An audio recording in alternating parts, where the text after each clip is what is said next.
இரா செல்வம் அவர்களே, J Mubarak அவர்களே, மாவட்ட செயலாளர் கரிகாலன் அவர்களே, ஆதிமொழி அவர்களே மற்றும் நமது இயக்கத்தின் முன்னோடிகளே, இளங்கோ உள்ளிட்ட தோழர்களே, உங்கள் அனைவருக்கும் என்னுடைய பணிவார்ந்த வணக்கத்தை தெரிவித்துக் கொள்கிறேன். பெயர்கள் விடுபட்டிருந்தால் பொறுத்தருள வேண்டுகிறேன். நாளை மறுநாள் நமது கட்சியின் சார்பில் விருதுகள் வழங்கும் விழா உள்ளது. அதற்கான பணிகள் உள்ளன.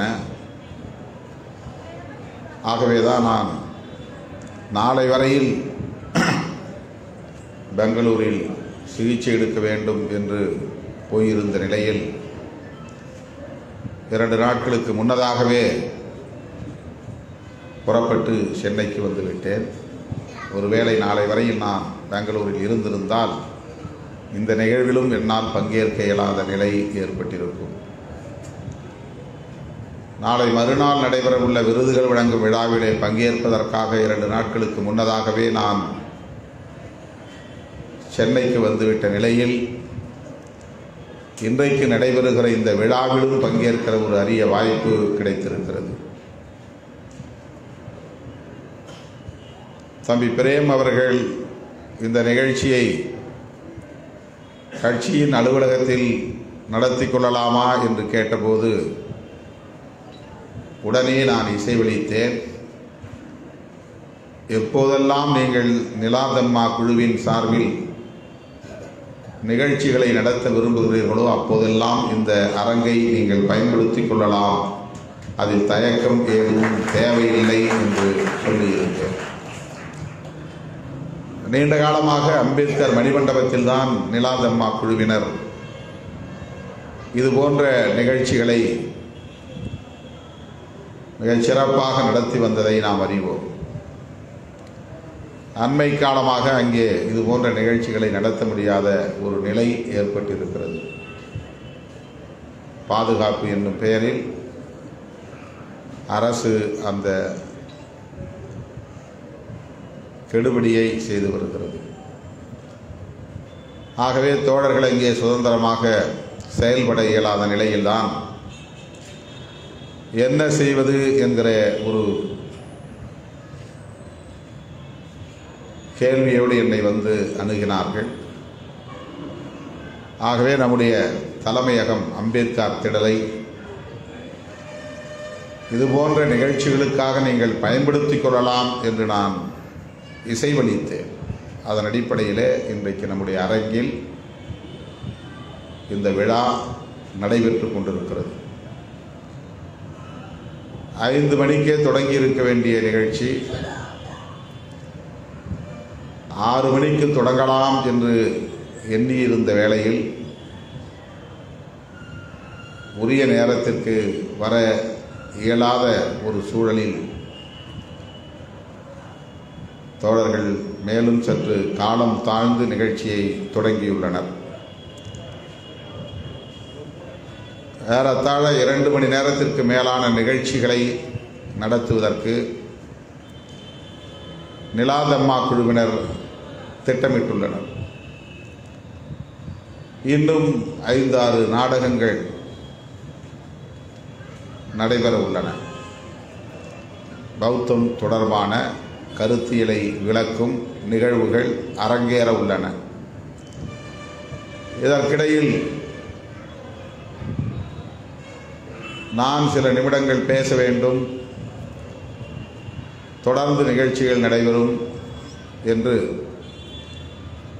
தம்பி பிரேம் அவர்களின் இடத்திலே வந்து வேண்டுகோள் விடுத்தார். காலையிலிருந்து ஏராளமான பார்வையாளர்கள் வந்து காத்திருக்கிறார்கள்.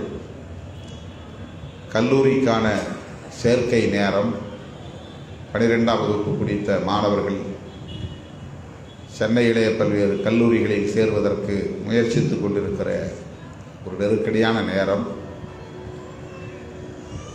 அவர்களும் என்னை சந்திப்பதற்காக ஏராளமானவர்கள் காத்திருக்கிறார்கள். ஆகவே நீங்கள் நீண்ட நேரம் இங்கே காத்திருக்க வேண்டாம், ஒரு சில நிமிடங்கள் பேசி வாழ்த்தினால் போதும். எங்கள் நிகழ்வுகள் தொடர்ந்து நடைபெற்று கொண்டிருக்கும். இன்னும் குறைந்தது 5 நிகழ்ச்சிகளாவது மேடையில் அரங்கேற உள்ளன என்று என்னிடத்திலே தம்பி பிரேம் அவர்கள் குறிப்பிட்டார். ஆகவே நான் நெடுநேரம் எடுத்துக்கொள்ளப் போவதில்லை. தொடர்ந்து இந்த நிகழ்ச்சியை நீங்கள் சிறப்பாக நடத்த வேண்டும் என்று நான் வாழ்த்துகிறேன். இந்த நிகழ்ச்சியை நடத்துகிற நிலாதம்மா குழுவினரின் முயற்சி போற்றுதலுக்குரியது. நான் நெஞ்சார பாராட்டுகிறேன். நம்மையெல்லாம் மனிதர்களாய் தலைநிமிர வைத்த நம்முடைய மகத்தான தலைவர் புரட்சியாளர் அம்பேத்கர் அவர்கள்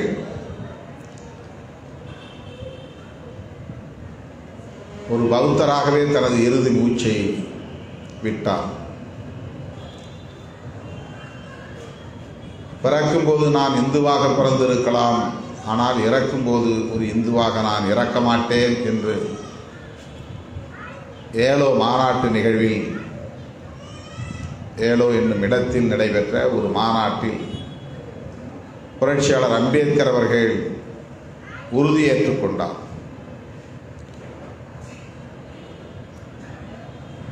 அதன் பின்னர் அவர் ஒரு நீண்ட நெடிய ஆய்வுகளை மேற்கொண்டு பண்பாட்டு தளத்திலே ஆழ்ந்த ஆய்வுகளை மேற்கொண்டு அதன் அடிப்படையில் அவர் உறுதியாக எடுத்த ஒரு முடிவுதான் பௌத்தத்தை தழுவுவது என்பதாகும்.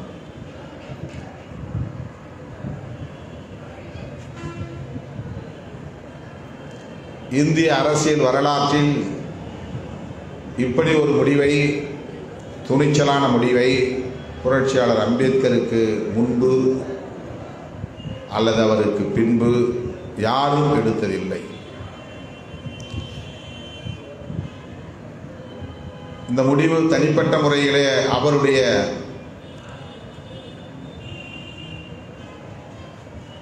மரியாதை குறித்த அல்லது மதிப்பு குறித்த ஒரு முடிவு அல்ல. அவருடைய செல்ஃப் ரெஸ்பெக்ட் என்கிற அடிப்படையிலான ஒரு சுயமரியாதை குறித்த முடிவு அல்ல. இந்திய அரசியலில் மிக பெரும் அதிர்வை ஏற்படுத்தக்கூடிய, தாக்கத்தை ஏற்படுத்தக்கூடிய ஒரு மாபெரும் நிலைப்பாடு இது. அதனால்தான் அதை துணிச்சலான முடிவு என்று சொன்னேன். ஒரு மதத்திலிருந்து இன்னொரு மதத்தை ஏற்றுக்கொள்வது எந்த வகையிலே துணிச்சலான முடிவாக இருக்க முடியும்? எனக்கு கிறித்தவம் பிடித்திருக்கிறது, எனவே நான் கிறித்தவத்தை ஏற்றுக்கொள்கிறேன். இஸ்லாம் பிடித்திருக்கிறது, எனவே இஸ்லாத்தை ஏற்றுக்கொள்கிறேன். பௌத்தம் பிடித்திருக்கிறது, பௌத்தத்தை ஏற்றுக்கொள்கிறேன் என்று ஒரு தனிநபர் முடிவெடுத்தால் அதில் என்ன நெருக்கடி ஏற்பட போகிறது, என்ன அச்சுறுத்தல் வரப்போகிறது, அதற்காக துணிந்து முடிவெடுக்க வேண்டும் என்கிற நிலை உள்ளது என்ற கேள்வி எழலாம். இந்திய மண்ணை பொறுத்தவரையில் இந்து மதம் என்கிற அடையாளத்திற்குள்ளே அல்லது அந்த வளையத்திற்குள்ளே சிக்கியவர்கள் அதிலிருந்து வெளியேறுகிற போது, வேறு மதங்களை ஏற்கிற போது அல்லது தழுவுகிற போது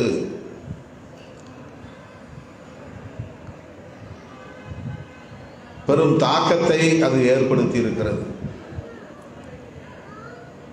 சலசலப்பை ஏற்படுத்தி இருக்கிறது, மோதலை ஏற்படுத்தி இருக்கிறது, வன்முறைகள் வெடித்திருக்கின்றன.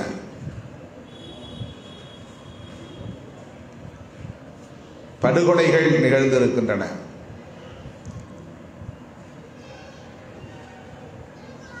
அந்த வகையிலே பார்க்கிற போது புரட்சியாளர் அம்பேத்கர் அவர்கள் இந்து என்கிற அடையாளத்தை உதறிவிட்டு தனிநபராக மட்டுமே அவர் வெளியேறவில்லை, லட்சக்கணக்கானோரோடு வெளியேறினார். லட்சக்கணக்கான பேரோடு அவர் பௌத்தத்தை தழுவினார் என்பதை விட லட்சக்கணக்கான பேரோடு அவர் இந்து வலயத்திலிருந்து வெளியேறினார் என்பதுதான் செய்தி, அழிக்கோடிட வேண்டிய செய்தி.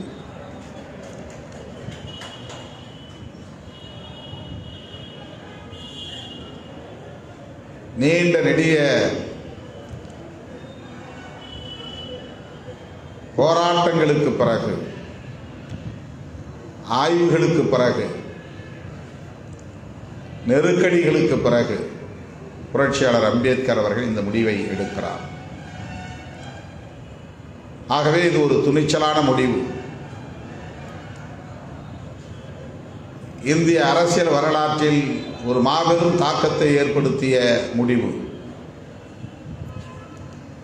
இந்து சமூக கட்டமைப்பின் மீது பேரிடியாக புரட்சியாளர் அம்பேத்கரின் இந்த நிலைப்பாடு அமைந்தது என்பதை விட விழுந்தது, பேரிடியாக விழுந்தது என்றுதான் சொல்ல வேண்டும். அவ்வப்போது இந்து மதத்தை விட்டு வெளியேறியவர்கள் தான் இந்தியாவிலே இஸ்லாமியர்களாகவும் கிறிஸ்தவர்களாகவும் இருக்கிறார்கள்.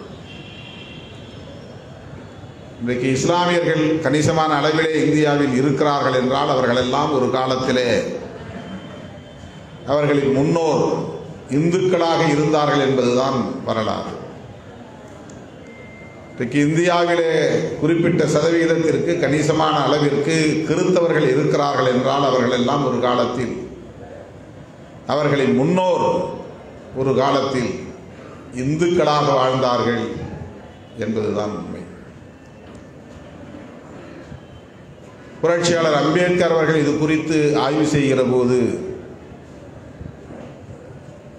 ஆழமான ஒரு ஆய்வை செய்கிற போது அவர் கண்டறிந்த உண்மை பெரும் அதிர்ச்சியை தரத்தக்கதாக இருந்தது. அது என்ன என்றால், இஸ்லாமியர்களாக இருந்தவர்கள் ஒரு காலத்தில் இந்துக்களாக இருந்தார்கள் என்பது எப்படி ஒரு வரலாற்று உண்மையோ, இன்றைக்கு கிறிஸ்தவர்களாக இருப்பவர்கள் ஒரு காலத்தில் இந்துக்களாக இருந்தார்கள் என்பது எப்படி ஒரு வரலாற்று உண்மையோ, அதை போல இன்றைக்கு இந்துக்களாக இருப்பவர்களில் பெரும்பான்மையானவர்கள் ஒரு காலத்தில் பௌத்தர்களாக இருந்தார்கள் என்பதுதான். ஆக இந்துக்களே ஒரு காலத்தில் பௌத்தர்களாக இருந்தார்கள், பௌத்தர்கள் தான் இன்றைய இந்துக்களாக இருக்கிறார்கள். ஆகவே இவர்களின் கூற்றுப்படி கர்வாப்சி என்றால் இந்துக்களே நீங்கள் தாய் மதம் திரும்புங்கள், பௌத்தத்திற்கு திரும்புங்கள் என்று அழைப்பதாகத்தான் இது அமையும். இஸ்லாமியர்களே இந்துக்களாக மாறுங்கள் என்பதை விட, கிறிஸ்தவர்களே இந்துக்களாக மாறுங்கள் என்பதை விட, இந்துக்களே பௌத்தர்களாக திரும்புங்கள், அதுதான் உண்மையான கர்வாப்சி, தாய் மதம் திரும்புங்கள் என்று பொருளாகிறது.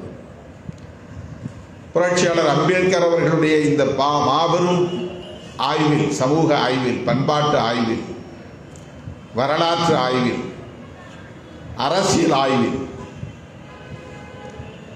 இது வெறும் மதம் சார்ந்ததல்ல, இது பண்பாடு, சமூகம், அரசியல், வரலாறு என்கிற பல்வேறு தளங்கள் இணைந்தது, பிணைந்தது, கலந்தது. ஆகவே இது அனைத்து தளங்களிலும் தாக்கத்தை ஏற்படுத்தக்கூடியது. குறிப்பாக அரசியல் தளத்தில் மிக பெரும் தாக்கத்தை ஏற்படுத்தக்கூடியது. ஆகவேதான் புரட்சியாளர் அம்பேத்கர் அவர்கள், நான் பிறக்கும் போது இந்துவாக பிறந்திருக்கலாம், அது என் கையில் இல்லை, ஆனால் இறக்கும் போது நான் இந்துவாக இறக்க மாட்டேன் என்று சொன்னதும் இந்திய அரசியல் களத்தில் சூடுபிடித்து விட்டது, பரபரப்பு தொற்றிக் கொண்டது. இந்துக்களின் முகாமில் பெரும் அதிர்ச்சி பரவியது, அச்சம் பரவியது,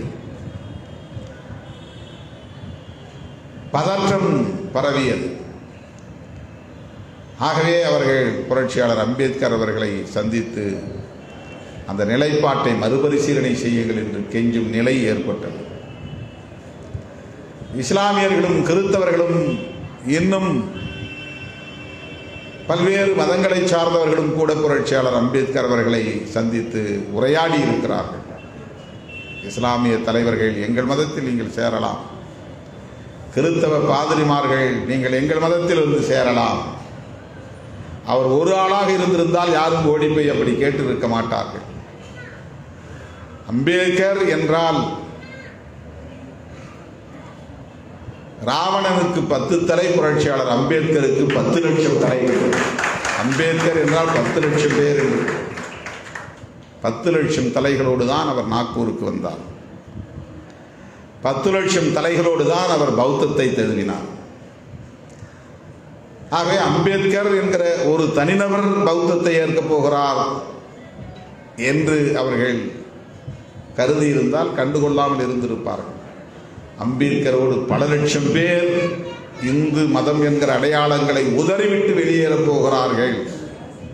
இதுதான் அவர்களுக்கு பெரிய அச்சத்தை ஏற்படுத்தியது.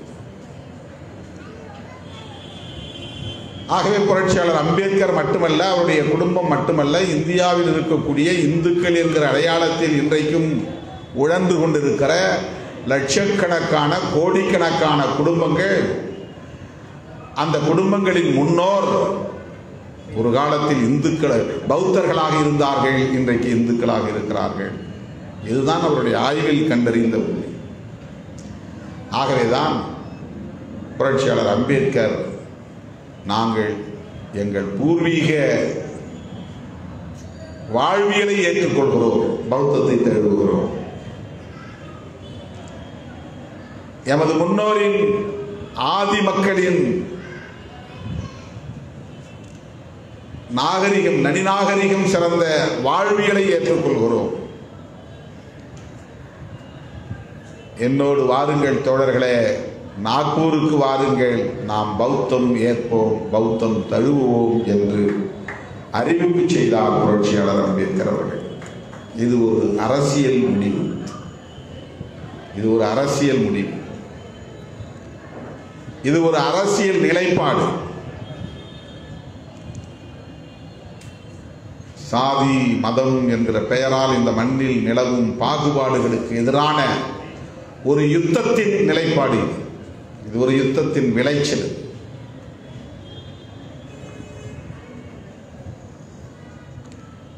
இந்து மதத்தை மட்டும் விமர்சிக்கிறீர்கள், இஸ்லாத்தை விமர்சிப்பதில்லை. இந்து மதத்தை மட்டும் குறை சொல்கிறீர்கள், கிறித்தவத்தை குறை சொல்வதில்லை. இந்து மதத்தில் மட்டும்தான் மூட நம்பிக்கைகள் உண்டா? பிற மதங்களில் மூட நம்பிக்கைகள் இல்லையா?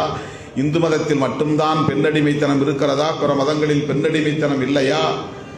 நீங்கள் இந்துக்களின் விரோதி, இந்துக்களை மட்டுமே நீங்கள் விமர்சிக்கிறீர்கள் என்று சில பேர் கேள்வி எழுப்புகிறார். இது ஒரு மேலோட்டமான பார்வை, ஒரு ஷேலோ கிரிட்டிசிசம், ஒரு மேலோட்டமான பார்வை. பெண்களுக்கு எதிரான வன்கொடுமைகள் என்பது உலகம் தழுவிய அளவில் இருக்கிறது, எல்லா மதங்களிலும் இருக்கிறது, யாரும் மறுக்கவில்லை. மூட நம்பிக்கைகள் எல்லா மதங்களிலும் இருக்கிறது, யாரும் மறுக்கவில்லை.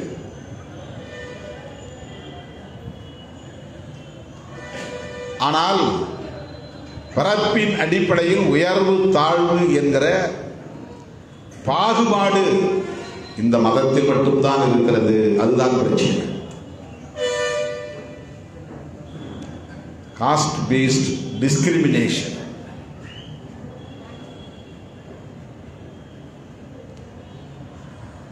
பிறப்பின் அடிப்படையில் உயர்வு தாழ்வு, உயர்ந்தவன் தாழ்ந்தவன் என்கிற இந்த பாகுபாடு, இதுதான் பிரச்சனை.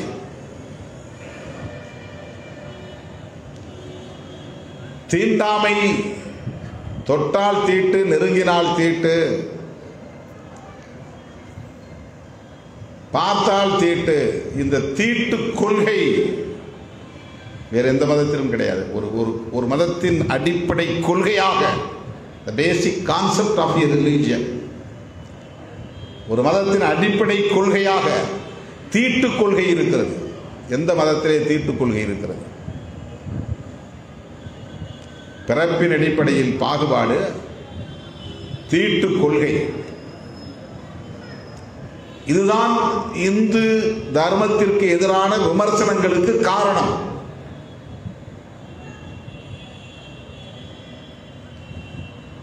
அகமண முறை, ஒரே சாதிக்குள் திருமணம் செய்ய வேண்டும், சாதி விட்டு சாதி திருமணம் செய்யக்கூடாது, மதம் விட்டு மதம் திருமணம் செய்யக்கூடாது என்று உலகத்தில் எந்த மதத்திலும் ஒரு கொள்கையாக இல்லை, ஒரு கோட்பாடாக இல்லை. எண்டகமி என்று சொல்லப்படக்கூடிய அகமண முறை, அதை மீறி செய்தால் ஆணவ கிள்ளை, ஆணவ கொலை, படுகொலை. இந்த 3 முக்கியமான கூறுகள் விமர்சனங்களுக்கு காரணம். பிறப்பின் அடிப்படையில் உயர்வு தாழ்வு, தீட்டு கொள்கை, அகமண முறை.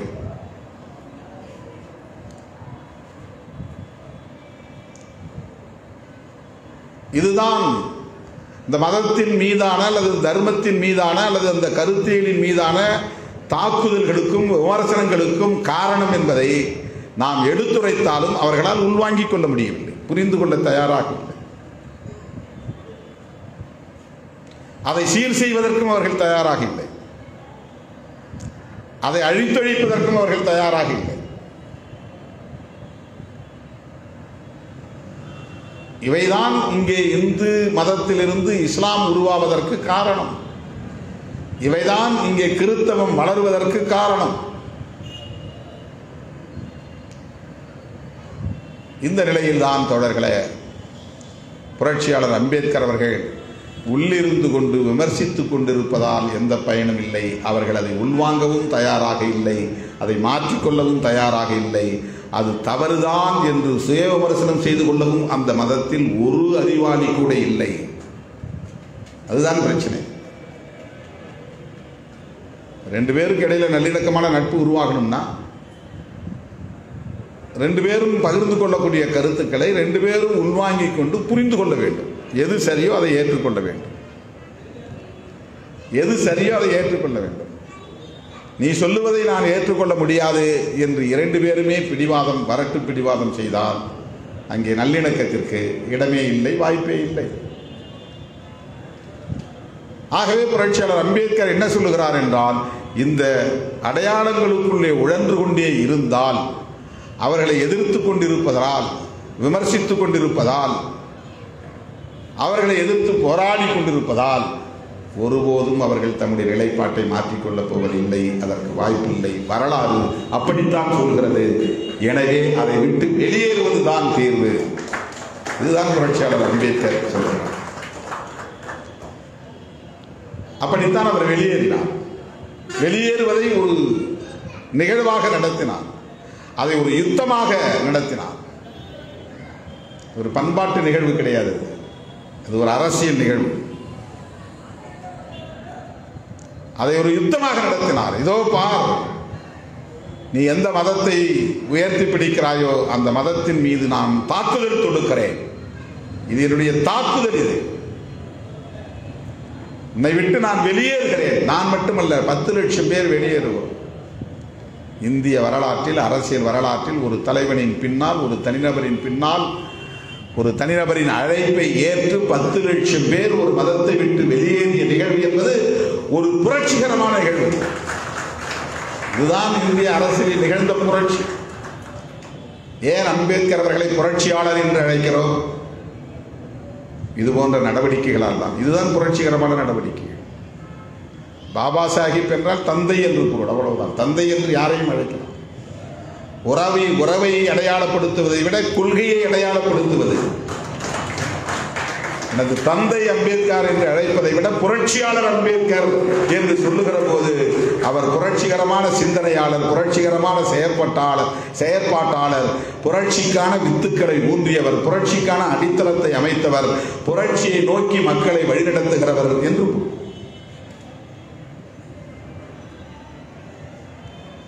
ஆகவே நாக்பூரிலே அவர் 10 லட்சம் பேரோடு பௌத்தத்தை தழுவிய நிகழ்ச்சி என்பது வெறும் மத சடங்கு அல்ல, அது அரசியல் களத்தில் அவர் நிகழ்த்திய ஒரு மாபெரும் புரட்சி. இந்திய அரசியல் வரலாற்றில் இந்து சமூக கட்டமைப்பின் மீது அவர் தொடுத்த மாபெரும் யுத்தம். அருமை தோழர்களே, அந்த பௌத்தம் இன்றைக்கு என்னவாக புரிந்து கொள்ளப்பட்டிருக்கிறது, எப்படி இன்றைக்கு மக்களிடத்திலே பேசப்பட்டு வருகிறது என்பதை நாம் சுய விமர்சனத்திற்குள் இறங்கியாக வேண்டும். ஒரு காலத்தில் இந்தியாவை தம் கட்டுப்பாட்டுக்குள் வைத்திருந்த ஒரு கோட்பாடு பௌத்தம். இந்தியா முழுவதும் விரவி பரவியிருந்த ஒரு கருத்தியல் பௌத்தம். பேரரசர்கள் இந்த வாழ்வியலை ஏற்றுக்கொண்டார்கள், சிற்றரசர்கள் ஏற்றுக்கொண்டார்கள்.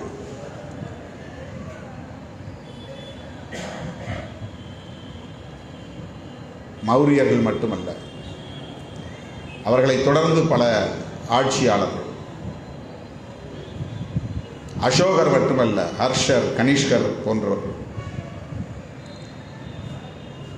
அப்படி கொடிகட்டி கோட்டையிலே கொடிகட்டி கோலோச்சிய தத்துவம் கோட்பாடு இன்றைக்கு எங்கே என்று தேடக்கூடிய நிலைக்கு ஏன் வந்தது? இடையிலே என்ன நிகழ்ந்தது?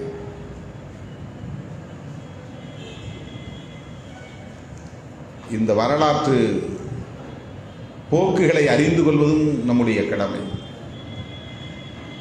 ஒருவன் வெற்றி பெற்று விட்டால் தொடர்ந்து வெற்றியின் முகட்டிலேயே இருக்க முடியாது. ஒருவன் கோட்டையிலே கோலோச்சி கொண்டிருக்கிறான் என்றால் அவன் தொடர்ந்து கோட்டையிலேயே கோலோச்சி கொண்டிருக்க முடியாது.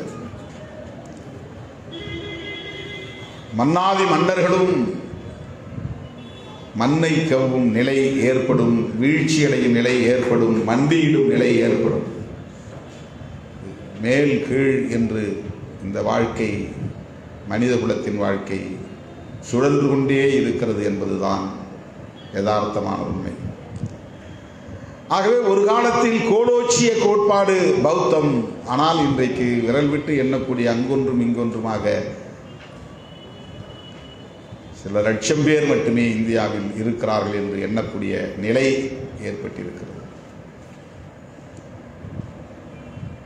இன்றைக்கு டெல்லியிலே அவர்கள் கோலோச்சலாம், கோட்டையிலே அவர்கள் கொடியேற்றலாம். ஆனால் அவர்களுக்கும் இதே நிலை ஒரு நாள் ஏற்படும். அந்த காலம் வரும். அது ஜூன் 4ஆம் தேதியாக கூட இருக்கலாம். அவர்கள் மண்ணை கவ்வும் நிலை, மண்டியிடும் நிலை, தலைகீழாக குப்புற வீழும் நிலை உருவாகலாம். இது வரலாறு. இந்த பௌத்தம் எவ்வாறு வீழ்ச்சி அடைந்தது, அதில் உள்ள நனி சிறந்த கருத்தியல் மக்களை வெகுவாக ஈர்த்து வளர்ந்தது, வலுப்பெற்றது. அது ஒரு காலம். அதனாலேயே பகை ஒரு புறம் முளைவிட்டது, அதுவும் வளர்ந்தது, அது வலுப்பெற்றது. அதனால் பௌத்தம் வீழ்ந்தது. அந்த பௌத்தத்தை மீட்க வேண்டும். அந்த பௌத்தத்தை மீண்டும் இந்த மண்ணில் தழைக்க செய்ய வேண்டும். அந்த பௌத்தம் பரவிய ஒரு தேசமாக இந்த தேசத்தை பௌத்த இந்தியாவாக மாற்ற வேண்டும் என்பதுதான் புரட்சியாளர் அம்பேத்கர் இயக்கம். பௌத்த இந்தியா என்றால் அதுதான் ஜனநாயக இந்தியா. பௌத்த இந்தியா என்றால் அதுதான் சமத்துவ இந்தியா. அவர்கள் பாஷையில் சொன்னால் பௌத்த ராஷ்டிரா. அவர்கள் விரும்புவது வேறு, ஆனால் அவர்கள் பாஷையில் நாம் விரும்புவது பௌத்த ராஷ்டிரா. புரட்சியாளர் அம்பேத்கர் விரும்பியது. அவர் டிக்ளேர் செய்யவில்லை. அந்த கான்ஸ்டிடியூஷன் அதைத்தான் அதைத்தான் சொல்கிறது. நம்முடைய கான்ஸ்டிடியூஷன் என்ன இந்தியாவை இங்கே கட்டமைக்கப் போகிறது என்று உணர்த்துகிறது என்றால், இங்கே நாங்கள் ஒரு புதிய இந்தியாவை கட்டமைக்கப் போகிறோம். அந்த புதிய இந்தியா பௌத்த ராஷ்டிரா என்பதுதான். அது உருவாகிவிடக்கூடாது என்பதற்காகத்தான் இன்றைக்கு சங் பரிவார் கும்பல் மிக பெரும் சதி செயல்களில் ஈடுபட்டு வருகிறார்கள். தோழர்களே, புரட்சியாளர் அம்பேத்கர் அவர்கள் பௌத்தத்தை எவ்வாறு புரிந்து கொண்டார், அதை எவ்வாறு மக்களிடத்தில் எடுத்துச் செல்ல விரும்பினார் என்பதில் நாம் கவனமாக இருக்க வேண்டும். அதுதான் மிக முக்கியமானது. அம்பேத்கர் மீது நமக்கு பற்று, அவர் மீது நமக்கு உயர்ந்த மதிப்பு. அதனால் அவர் சொன்னதையும் செய்ததையும் எந்த மதிப்பீட்டுக்கும் உட்படுத்தாமல், ஆய்வுக்கும் உட்படுத்தாமல், விமர்சனங்களுக்கும் உட்படுத்தாமல் ஏற்றுக்கொள்கிறோம் என்பது சரிதான், அது ஒரு வகை. ஆனால் அம்பேத்கர் அவர்கள் எப்படி பௌத்தத்தை புரிந்து கொண்டார் என்பதுதான் மிக முக்கியமானது. அதையும் சேர்த்து புரிந்து கொள்வதுதான் முக்கியமானது. பௌத்தம் என்பது கடவுள் வழிபாட்டை வலியுறுத்தக்கூடிய ஒரு மதம் அல்ல. இதிலிருந்து தான் பௌத்தத்தை பார்க்கிற ஆங்கிள், இந்த கோணம் இருக்கிறது. இந்த புள்ளியிலிருந்து நின்றுதான் பௌத்தத்தை பார்க்க வேண்டும். பொதுவாக மதங்கள் கடவுள் நம்பிக்கை உள்ளது கோட்பாடுகளை அடிப்படையாக கொண்டிருக்கும். கடவுள் உண்டு என்று நம்புவது மதம். கடவுள் உண்டு என்றால் அது ஆண் கடவுளா பெண் கடவுளா என்ற கேள்விகள் எழும். ஆண் கடவுளும் உண்டு, பெண் கடவுளும் உண்டு என்று சொல்லுகிற மதம் உண்டு. ஆணும் இல்லை, பெண்ணும் இல்லை, அவருக்கு உருவமும் இல்லை என்று சொல்லுகிற மதங்கள் உண்டு. கடவுள் உண்டு என்று ஏற்றுக்கொள்கிற மக்களிடத்தில் கடவுளுக்கு உருவம் உண்டா உருவம் இல்லையா என்ற கேள்வி எழுகிறது. அதிலே உருவம் உண்டு என்று நம்புகிறவர்கள் ஒரு வகை, உருவம் இல்லை என்று நம்புகிறவர்கள் ஒரு வகை. உருவம் உண்டு என்றால் ஆணா பெண்ணா என்ற கேள்வி எழும். ஆணும் உண்டு, பெண்ணும் உண்டு, சிவனும் உண்டு, பார்வதியும் உண்டு, மகாவிஷ்ணுவும் உண்டு, மகாலட்சுமியும் உண்டு. படைத்துதான் ஆக வேண்டும். ஆண் என்று ஒரு கடவுள் இருந்தால் பெண் என்று ஒரு கடவுள் இருந்துதான் தீர வேண்டும். மனிதன் அப்படித்தான் சிந்திக்க முடியும். இந்த கேள்விகளுக்கெல்லாம் அப்பாற்பட்டதுதான் பௌத்தம். கடவுளை பற்றிய பேச்சே இல்லாத ஒரு வாழ்வியல் தான் பௌத்தம். கடவுளை பற்றியே பேச வேண்டியதில்லை.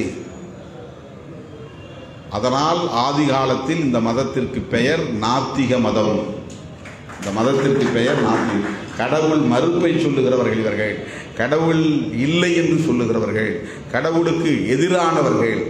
இப்படித்தான் பௌத்தத்திற்கு எதிரான வெறுப்பு முதலில் விதைக்கப்பட்டது. எப்படி இஸ்லாமியர்களுக்கான வெறுப்பு அரசியல் இன்றைக்கு விதைக்கப்படுகிறதோ அரசியல் ஆதாயத்திற்காக, அதை போல பௌத்தத்திற்கு எதிரான வெறுப்பு இப்படித்தான் முளைவிட தொடங்கியது. இப்படித்தான் திட்டமிட்டு விதைக்கப்பட்டது. இவர்களெல்லாம் பௌத்தர்களும் சமணர்களும் கடவுள் இல்லை என்று சொல்லக்கூடியவர்கள், ஆன்மீகத்தில் நம்பிக்கை இல்லாதவர்கள், வழிபாட்டு நடவடிக்கைகளில் ஈடுபாடு இல்லாதவர்கள் என்றுதான் இந்த மதங்களுக்கு எதிரான வெறுப்பு விதைக்கப்பட்டது. அப்படித்தான் இந்த இரண்டு மதங்களுமே சமகாலத்தில் அழித்தொழிக்கப்பட்டது.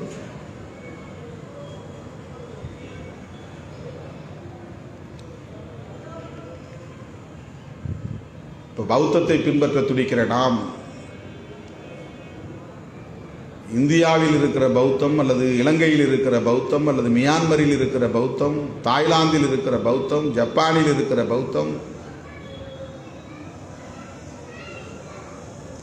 எவ்வாறு இயங்குகின்றன என்பதை பற்றி என்றைக்காவது நாம் பேசியிருக்கிறோமா, விவாதித்திருக்கிறோமா? அதற்குள்ளே நாம் என்றைக்காவது ஆய்வை நடத்தி இருக்கிறோமா? இல்லை.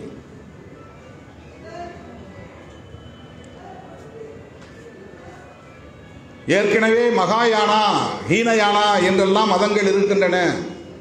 ஜென் புத்திசம் என்றெல்லாம் சொல்லப்படுகிறது. ஏற்கனவே அதற்கான புனித நூல்கள் பல எழுதப்பட்டிருக்கின்றன. இலங்கையிலே அவருடைய பல்லுக்கே ஒரு கோவில் இருக்கிறது. மலையகத்தில் புத்தருடைய பல் ஒரு மாபெரும் விகார் கட்டி பாதுகாக்கப்படுகிறது.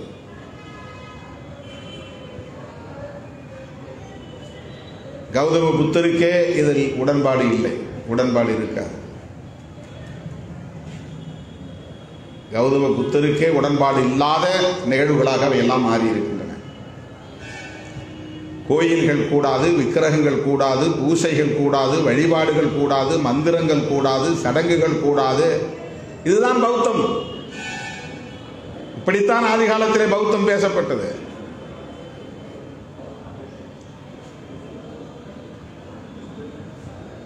அதனால்தான் மகாயானத்தை பற்றியோ ஹீனயானத்தை பற்றியோ அல்லது அதனுடைய பேறு பிரிவுகளை பற்றியோ பேசாமல் இதோ நான் எழுதுகிறேன் பௌத்தம் தொடர்பாக என்று புத்தான் ஹிஸ் தம்மா என்கிற ஒரு நூலை புரட்சியாளர் அம்பேத்கர் அவர்கள் எழுத வேண்டிய நிலை ஏற்பட்டது. அதற்கு அவர் வைத்த பெயர் நவயானா. அதல்லது மகாயானா, இது ஈனயானா, இது நவயானா என்ற புதிய பெயரை அவர் ஏன் சூட்ட வேண்டும்? இது ஒரு கேள்வி. ஏற்கனவே மகாயானம் இருக்கிற போது மகாயானம் என்றால் பெரும் பாதை, நெடும் பாதை என்று பொருள், அவ்வளவுதான். ஈனயானம் என்றால் எளிய பாதை என்று பொருள், இலகுவான பாதை என்று பொருள். நவயானா என்றால் புதிய பாதை என்று பொருள், புதிய பாதை, புதிய வழி. ஆக புரட்சியாளர் அம்பேத்கர் அவர்கள் இதோ நான் எழுதுகிறேன் புத்தருடைய தம்மம் என்ன என்று நான் எழுதுகிறேன்.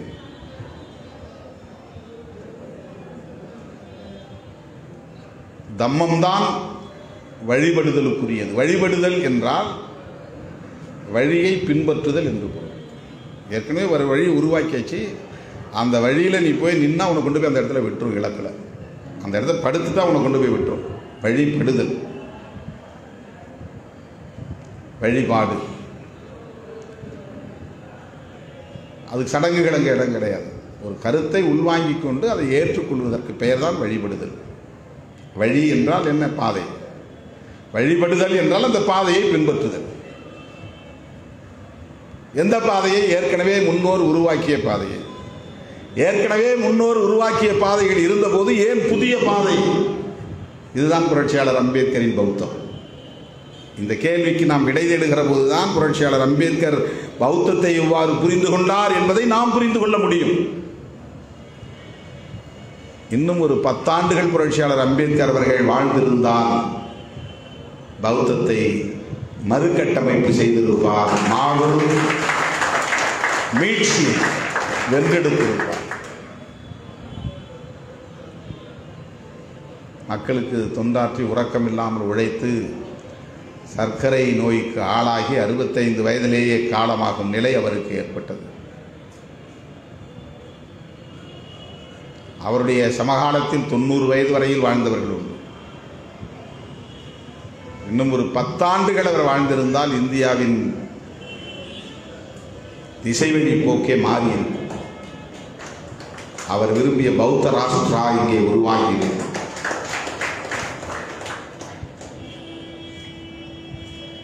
ஆகவே பௌத்தம் என்பது ஒரு அரசியல் கோட்பாடு, பௌத்தம் என்பது ஒரு கலாச்சார கோட்பாடு, பௌத்தம் என்பது ஒரு சமூகவியல் கோட்பாடு, பௌத்தம் என்பது சடங்குகளால் நிறைக்கப் பெற்ற ஒரு ஆன்மீக கோட்பாடு அல்ல. சடங்கு சம்பிரதாயங்களை கொண்ட ஒரு ஆன்மீக கருத்தியல் அல்ல. மக்களை இயல்பாக வாழ வைப்பதற்கு வழிகாட்டக்கூடிய ஒரு வாழ்வியல் தான் பௌத்தம். அதிலே பாகுபாடு கிடையாது, தீட்டு கொள்கை கிடையாது, ஆணவ கொலைகள் இருக்காது, ஜனநாயகமே மேலோங்கி இருக்கும். பௌத்தம் என்பது ஜனநாயகம் என்று பொருள், பௌத்தம் என்பது சமத்துவம் என்று பொருள், பௌத்தம் என்பது சகோதரத்துவம் என்று பொருள், பௌத்தம் என்பது சுதந்திரம் என்று பொருள், பௌத்தம் என்பது பாகுபாடற்ற ஒரு சமூகத்தை கட்டமைப்பதற்கான அரசியல் கோட்பாடு என்று பொருள். அருமை தோழர்களே, பௌத்தத்தை நாம் இவ்வாறு புரிந்து கொள்வோம், புரட்சியாளர் அம்பேத்கரின் பார்வையிலிருந்து புரிந்து கொள்வோம், அதன் அடிப்படையில் நாம் இயங்குவோம் என்று சொல்லி அனைவருக்கும் வாழ்த்துக்களை கூறி நிறைவு செய்கிறேன். நன்றி, வணக்கம்.